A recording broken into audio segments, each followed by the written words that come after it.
आज की वीडियो में मैं बात करने जा रही हूँ स्ट्रोक, उसके अर्ली साइंस एंड सिम्टम्स और उसके ट्रीटमेंट के बारे में।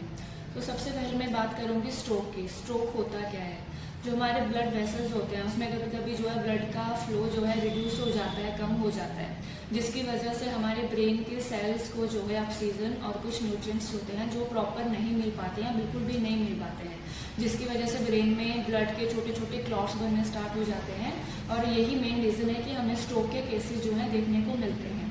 अब बात करते हैं स्ट्रोक के अर्ली साइंस और सिम्टम्स के बारे में। अभी हाल ही में क्या होने लगा है कि हम स्ट्रोक के केसेस में एक मेथड यूज़ करने लगे हैं, बी फास्ट, जिससे आप पहले भी स्ट्रोक के पेशेंट में है जो है अर्ली साइंस और सिम्टम्स देख सकते हैं, जिसके चलते वो स्ट्रोक से पहले ही अर्ली विजिट अपने डॉक्टर को कर सकते हैं। तो बी फास्ट मेथड होता क्या है? बी से आप देख सकते हैं कि बैलेंस, अगर आपको सडन अपने बैलेंस में, कोऑर्डिनेशन में कोई प्रॉब्लम देखने को मिल रही है, ठीक है। ई से आपके आइज का, अगर आपका हम बात करें विजन का, कि आपको अचानक से लग रहा है कि आपको डबल विजन देखने को स्टार्ट हो रहा है, आपका जो एकदम से ब्लैकआउट भी हो जा रहा है, आपको कभी कभी देखने में प्रॉब्लम हो रही है, डबल विजन दिखाई दे रहा है या थोड़ा ब्लर विजन दिखाई दे रहा है या कभी कभी दिखाई ही नहीं दे रहा है, ठीक है। देन नेक्स्ट आ जाता है आपका एफ से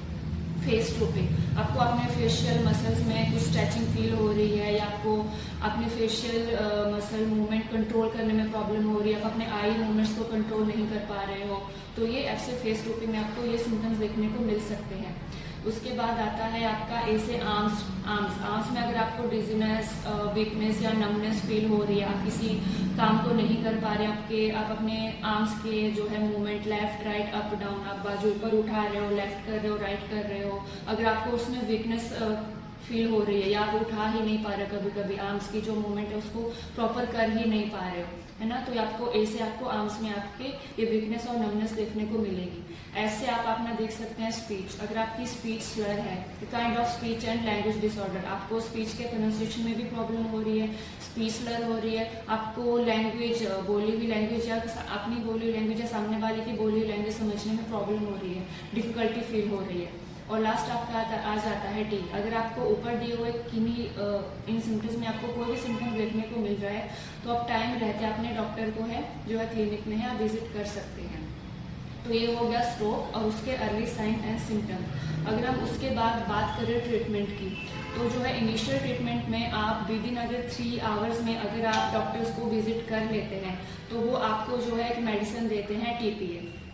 ठीक है, टिश्यू एक्टिवेटर करके एक मेडिसिन आती है, उसको डॉक्टर आपको दे सकते हैं, जो आपके ब्लड क्लॉट्स को है जो उसको डिजॉल्व करते हैं, ब्लड क्लॉट्स को आपके ब्रेक डाउन करते हैं। अगर आप नहीं ले पा रहे हैं मेडिसिन, वो अगर आपकी बॉडी उस पर रिएक्ट नहीं कर रही है, देन उसके बाद आपको ब्लड थिनर्स दिए जाते हैं। अगर मेडिसिन से आपको फर्क नहीं पड़ रहा है देन आपको दूसरा जो ऑप्शन रहता है वो सर्जिकल रहता है, आपको सर्जरी के थ्रू ही आपके जो है ब्लड क्लॉट्स को आपके निकाला जाता है। ये रहा इनिशियल मेडिकल प्रिकॉशन आपका।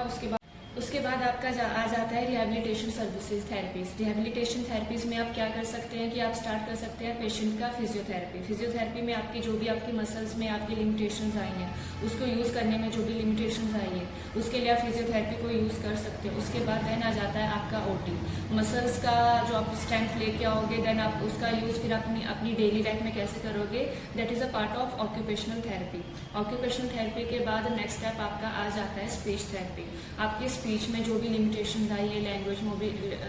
में जो भी